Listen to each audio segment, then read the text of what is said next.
Hello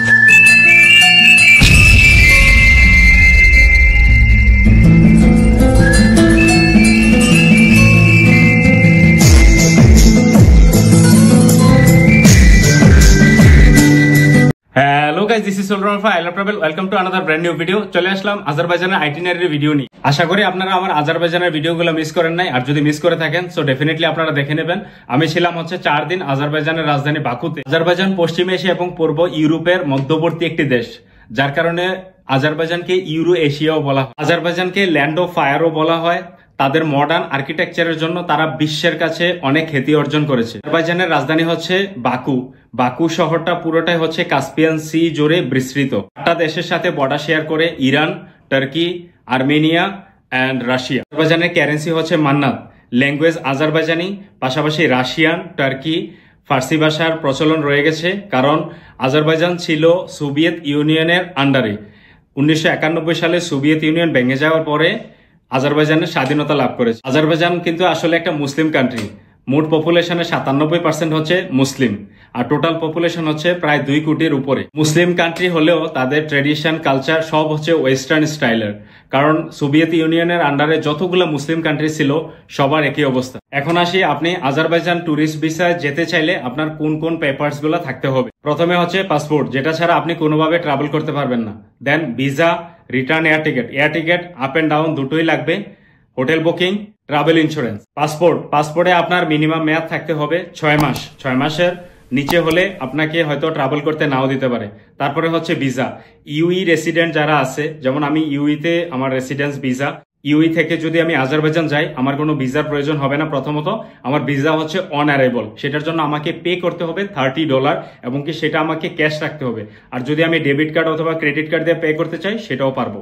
যারা আপনারা GCC কান্ট্রিতে রেসিডেন্স ভিসায় আছেন, আপনাদের প্রফেশনটা যদি একটু ভালো হয় অথবা যদি আপনাদের ট্রাভেল হিস্ট্রি থাকে, আপনারাও ইচ্ছা করলে আজারবাইজান থেকে ঘুরে আসতে পারবেন অল্প খরচে। আজারবাইজানের আগে আরো আমার 2টা কান্ট্রি ঘোরা ছিল। যারা আমার চ্যানেলটা সাবস্ক্রাইব করে রাখছেন, আমার ভিডিও দেখেন নিয়মিত, তারা হয়তো জানেন।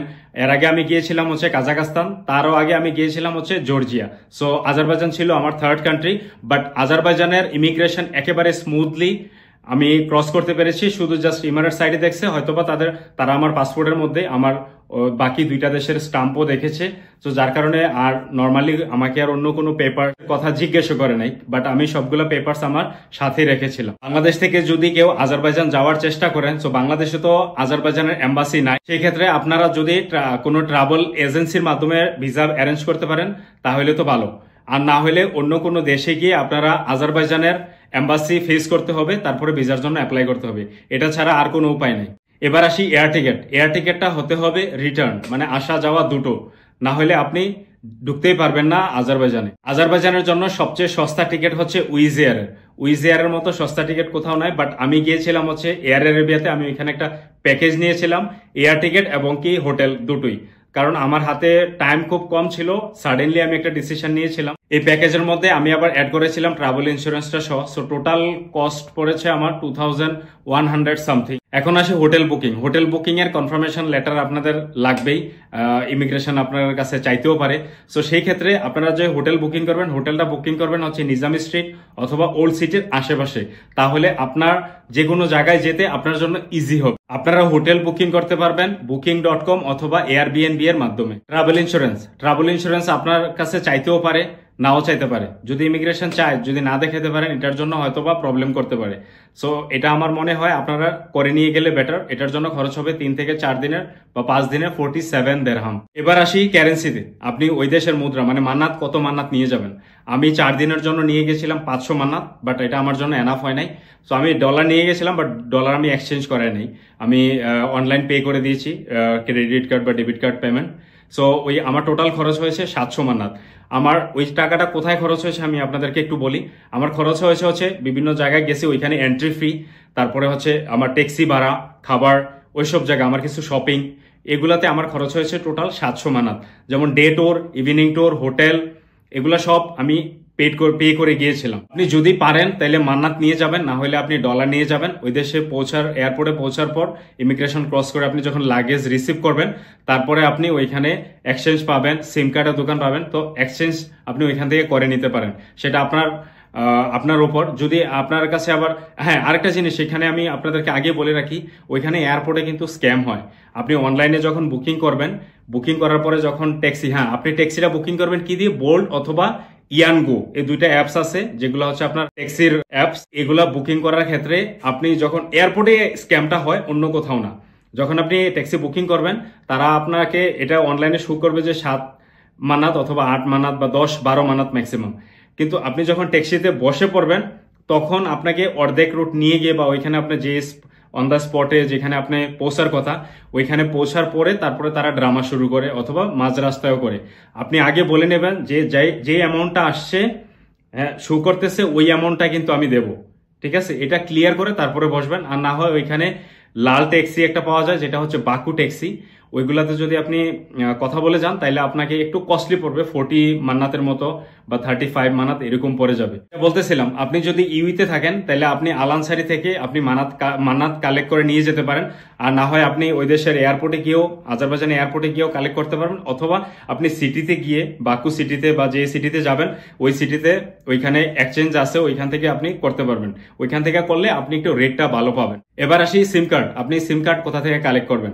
সিম কার্ড আপনি এয়ারপোর্টে পেয়ে যাবেন, অথবা আপনি এয়ারপোর্টে পৌঁছার পরে ওইখানে আপনি ফ্রি ওয়াইফাই পেয়ে যাবেন। এটার জন্য আপনার কোনো সিম মোবাইল নাম্বার বা কোনো কিছু মেনশন করতে হবে না।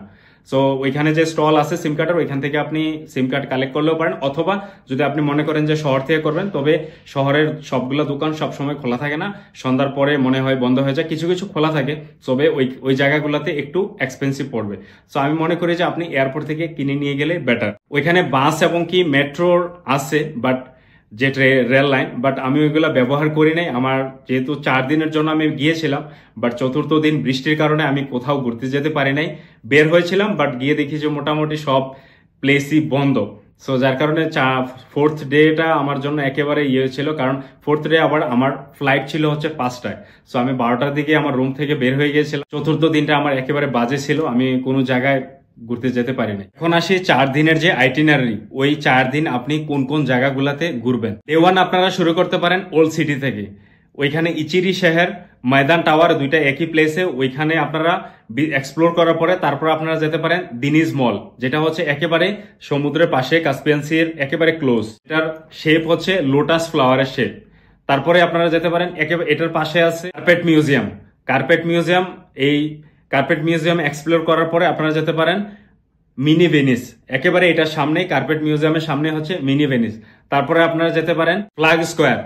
ওইখানে যে ফ্ল্যাগটা আছে ওইটা হচ্ছে আজারবাইজানের ফ্ল্যাগ, এবং কি সেটা ওয়ার্ল্ডের মধ্যে সবচেয়ে টলেস্ট ফ্ল্যাগ। এটা Guinness book of the record করেছে।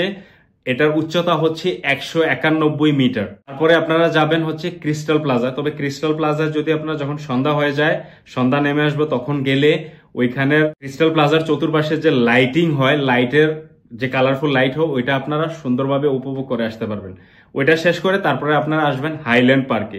হাইল্যান্ড পার্কে আসার পরে ওইখানে ফ্লেম টাওয়ারের যে কালারফুল যে লেজার লাইট করে, কতক্ষণ ফ্ল্যাগের কতক্ষণ ফ্লেমের, যেটা হচ্ছে আগ্নেয়গিরি বা আগুন জ্বলে ওইরকম ধরনের অসাধারণ একটা ইয়ে। তারপরে হচ্ছে অ্যালে অফ মার্টিয়ার্স, যেটা শহীদদের উৎসর্গ করে ওইখানে অগ্নিবীণা মানে চালু থাকে ওইটা। তবে ওই জায়গাটাতে আপনারা সন্ধ্যার পরে গেলে, শেষ বিকালের দিকে যদি যান, শেষ বিকালের দিকে গেলে তো বিকালের ভিউটাও দেখলেন, সন্ধ্যার পরের ভিউটা দেখলেন, দ্য সিটি, এরপরে কাস্পিয়ান সি, আশেপাশের যত ইয়ে আছে পুরো সিটিটা হাইল্যান্ড পার্ক থেকে আপনারা ফুললি এনজয় করতে পারবেন। হাইল্যান্ড পার্ক এক্সপ্লোর করার পরে তারপরে চলে যাবেন বাকু বলিওয়ার্ড। ওইটা একটা পার্ক, ওইটা হচ্ছে নিজামি স্ট্রিটের একেবারে ক্লোজ। ওই পার্কটা এক্সপ্লোর করার পরে তারপর আপনারা চলে যাবেন নিজামি স্ট্রিটে। নিজামি স্ট্রিটে অনেক কিছু দেখার আছে। নিজামি স্ট্রিটে আপনি যদি যান, ওইখানে আপনি শপিং করতে পারবেন, খাবার খেতে পারবেন, অনেক ধরনের রেস্টুরেন্ট আছে, অনেক ধরনের দেখার অনেক কিছু আছে। তারপরে এটার পাশে আছে ফাউন্টেন স্কোয়ার। ফাউন্টেন স্কোয়ারে ওইখানে ওয়াটার ফাউন্টেনের এবং কি পার্কের মতো একটা প্লেস আছে। ওইখানে গেলে আপনি মনে করেন সন্ধ্যার পরের ব্যাপারটা, সন্ধ্যার পরের যে সময়টা আপনি অনেক এনজয় করতে পারবেন। নিজামি স্ট্রিটটা হচ্ছে বাকু শহরের মধ্যে সবচেয়ে ফেমাস এবং কি সবচেয়ে সুন্দর প্লেস। সেজন্য আমি বলেছিলাম আপনারা যখন হোটেল বুকিং করবেন, চেষ্টা করবেন নিজামি স্ট্রিট অথবা এটার আশেপাশে করার জন্য। তাহলে নিজামি স্ট্রিটটা আপনারা ফুললি এনজয় করতে পারবেন, সবকিছু এক্সপ্লোর করতে পারবেন। এই ছিল ডে 1 এর প্ল্যান। এখন আসি ডে 2। ডে 2 তে আপনারা একটা গ্রুপ ট্যুর নিয়ে নিতে পারেন। এই গ্রুপ ট্যুরটা হবে ক্যান্ডি কেন মাউন্টেন। ক্যান্ডি কেন মাউন্টেন বলতে যেটা হচ্ছে আপনার ললিপপ যে চকলেট আছে কালারফুল, রেইনবো কালার বা কালারফুল যেরকমই বলেন, সেম ওইটার মতো দেখতে। তবে একবার কনফার্ম হয়ে যান যাতে ওইখানে ওয়েদারটা ভালো থাকে, না হলে আপনি যে মাউন্টেনটা যাবেন ওই মাউন্টেনের যে যদি সূর্যের আলো না থাকে তাহলে আপনি দেখে মজা পাবেন না, কারণ সূর্যের আলোয় এই মাউন্টেনটাকে শাইনিং করে। সো যার কারণে আপনি দেখলে একেবারে কাছাকাছি যখন যাবেন তখন মনে হবে যে আসলেই তো এটা একেবারে চকলেটের মতো কালারফুল চকলেট। তারপরে এটার সাথে আরো আছে সাদাক মাউন্টেন রিসোর্ট, যে জায়গাতে এখন যখন আপনি উইন্টারে যাবেন, উইন্টারে গেলে ওইখানে আপনি দেখবেন যে স্নো স্নো পড়ে আছে। আর যদি মাইনাস টেম্পারেচার যদি মাইনাস থাকে তো -10-15 অনেক সময় দেখা গেছে যে আপনি যখন যাবেন তখন ওই স্নো পড়তেছে। তো এই ডে ট্যুরটা আপনি বুক করতে পারেন গেট ইউর গাইড থেকে। গেট ইউর গাইডের মাধ্যমে আপনি ডে ট্যুরটা বুক করবেন, এটার প্রাইস পড়বে লাইক 150 দিরহামের নিচে। এখন হচ্ছে ডে 3। ডে 3 তো আপনি একটা গ্রুপ ট্যুর বুক করতে পারেন যদি আপনার কমফোর্টেবল হয়, আপনি গ্রুপের সাথে যেতে চান। সো সেটার জন্য আপনি গ্রুপ ট্যুর বুক করলে আপনার প্রায় 4-5টা প্লেস আপনাকে ভিজিট করাবো। এটার প্রাইস তেমন একটা বেশি পড়বে না, 50 to 60 দিরহামের মধ্যে পড়বে। প্রথমে হচ্ছে বিবি হায়বাত মস্ক, সেকেন্ড প্লেস হচ্ছে গোবস্তান রক আর্ট কালচারাল ল্যান্ডস্কেপ বলে একটা ইয়ে আছে ওইখানে, মাউন্টেনের মতো পাহাড়ের মতো, ওই জায়গাটাতে নিয়ে যাবে। তারপরে হচ্ছে মার্ট ভ্যালকানোইস, এটা হচ্ছে কাদার পাহাড়, কিন্তু কাদা যে এটা পানির মাধ্যমে কাদা হয় নাই, এটা হচ্ছে গ্যাস এবং কি তেলের মাধ্যমে এটা সংমিশ্রণে যে পাহাড়টা আছে এই পাহাড়টার নিচে হচ্ছে গ্যাস এবং কি তেলের খনি। সো ওইটার সংমিশ্রণে ওইখানে কাদা সৃষ্টি হয়েছে। তারপরের প্লেস হচ্ছে ইয়ানাডগ। ইয়ানাডগ হচ্ছে যেটাকে আমরা এই ভিডিও শুরুতে আমি বলেছিলাম যে আজারবাইজানকে বলা হয় ল্যান্ড অফ ফায়ার। ওই জায়গাটাতে যখন আপনি যাবেন গিয়ে দেখবেন যে ওইখানে পাহাড়ের মধ্যে আগুন জ্বলতেছে অটোমেটিক্যালি। এটা জ্বলছে আপনার 4000 বছর ধরে, আনবিলিভেবল না? তো যখন আপনি ওই জায়গাগুলো এক্সপ্লোর করবেন তখন আপনি বুঝতে পারবেন আসলে এটা কি। আতেশগা টেম্পল, আতেশগা টেম্পল হচ্ছে ফায়ার টেম্পল বলে। এটা অনেক বছর আগে ওইখানে ওই দেশের লোকেরা, আজারবাইজানের লোকেরা এবং কি কিছু ইন্ডিয়ান যখন ইউরোপে বিজনেস করতে যেত তখন আজারবাইজান হয়ে যেত ওইখানে গিয়ে আগুনের পূজা করতো। সো এটারও একটা লম্বা স্টোরি আছে, যখন আপনারা ওইখানে যাবেন ভিজিট করবেন প্লেসটা তখন জানতে পারবেন। তারপরে ওই দিনের ডে 3 লাস্ট প্লেসটা হচ্ছে হায়দার আলিফ সেন্টার, যেটাকে বলে কালচারাল সেন্টার অফ আজারবাইজান বা cultural centre of Baku. Heydar Aliyev সেন্টারে আপনি যখন পৌঁছাবেন, যখন এই বিল্ডিংটা আর্কিটেকচারটা দেখবেন তখন নিজে আপনি অবাক হয়ে যাবেন, এত সুন্দর। যার জন্য আমি ভিডিও শুরুতে বলেছিলাম যে মডার্ন আর্কিটেকচারের জন্য আজারবাইজান অনেক বিখ্যাত। ডে 4 লাস্ট ডে, ওই দিনও আপনি একটা গ্রুপ ট্যুর নিতে পারেন, যেটার মধ্যে ইনক্লুডেড থাকবে জুমা মস্ক, 7 beauties waterfall, নোহার lake, গাভালা mountain resort. এই প্লেসগুলো আপনার ডে 4 এর মধ্যে ইনক্লুডেড থাকবে এবং কি ওইটাই হবে আপনার লাস্ট ডে। যদি আপনার 4 দিনের ট্যুর প্ল্যান থাকে তাহলে এই হচ্ছে আপনার ইটিনারি। এই 4 দিনে আমার টোটাল খরচ হয়েছে 4000 দিরহাম। আমার অ্যাকচুয়ালি বেশি খরচ হয়েছে শুধুমাত্র আমার প্যাকেজটার কারণে, কারণ আমার টিকেটের প্রাইস এবং কি যে হোটেল দিয়েছে এটার প্রাইসটা আমার একটু বেশি পড়েছে। সো আপনারা ট্রাই করবেন যে টিকেটই নেন আপনারা ট্রাই করবেন আবুধাবি থেকে যে উইজ এয়ার যায় ওইটা নেয়ার জন্য। তবে উইকডেতে গেলে আপনি সস্তা যেতে পারবেন, উইকেন্ডে একটু কস্টলি পড়ে। এই 4000 দিরহামের যে হিসাবটা দিলাম সেটা হচ্ছে আমার সোলো ট্রাভেলের হিসাব।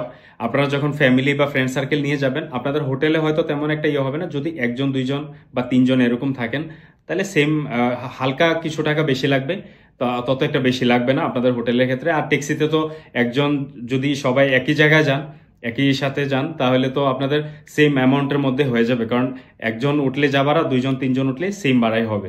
বাকি প্লেসগুলো যেমন টিকেট, তারপর আপনার কোথাও ঘুরতে যাবেন যে কোনো জায়গায় এন্ট্রি ফি লাগবে, গ্রুপ ট্যুরের ইয়ে, তারপর খাবার আছে, ওগুলো তো পার হেড হিসাবে আপনারা যা আসে ওইরকম ভাবে পে করতে হবে। তবে যদি গ্রুপে যান তাহলে মনে করেন যে আপনারা একটু সেভ করতে পারবেন, আর যদি সোলো যান তা আমার মতো এরকম অনেক হিউজ অ্যামাউন্ট লেগে যাবে। সো এই ছিল আজকের ভিডিও যে আজারবাইজানের আইটিনারি। আই থিঙ্ক আপনাদের কাছে আপনাদেরকে আমি ফুল ইনফরমেশন দিতে পেরেছি, এক্সপিরিয়েন্সটা আমার হয়েছে পুরোটাই আমি আপনাদের কাছে সাথে শেয়ার করলাম। আপনাদের যদি কোনো কিছু জানার থাকে কমেন্টস এর মাধ্যমে আমাকে জিজ্ঞেস করতে পারেন, আমি আপনাদেরকে ডেফিনেটলি ইন শর্ট টাইম আমি আপনাদেরকে আনসার দেবো। নেক্সট কোন দেশে ভিজিট করব এটা এখন পর্যন্ত ডিসাইড করতে পারি না, ইন শর্ট আমি ডিসাইড করে আপনাদেরকে অবশ্যই জানাবো যাওয়ার আগে। সো গাইজ দেখা হবে নতুন কোনো প্লেসে নতুন ভিডিওর সাথে। চ্যানেলটা সাবস্ক্রাইব করতে বলবেন না, শেয়ার করতে বলবেন না, কমেন্টস এর মাধ্যমে জানাবেন আমার ভিডিও কেমন হচ্ছে, লাইক দিতে বলবেন না। সো ততক্ষণ পর্যন্ত ভালো থাকবেন, আল্লাহ হাফেজ।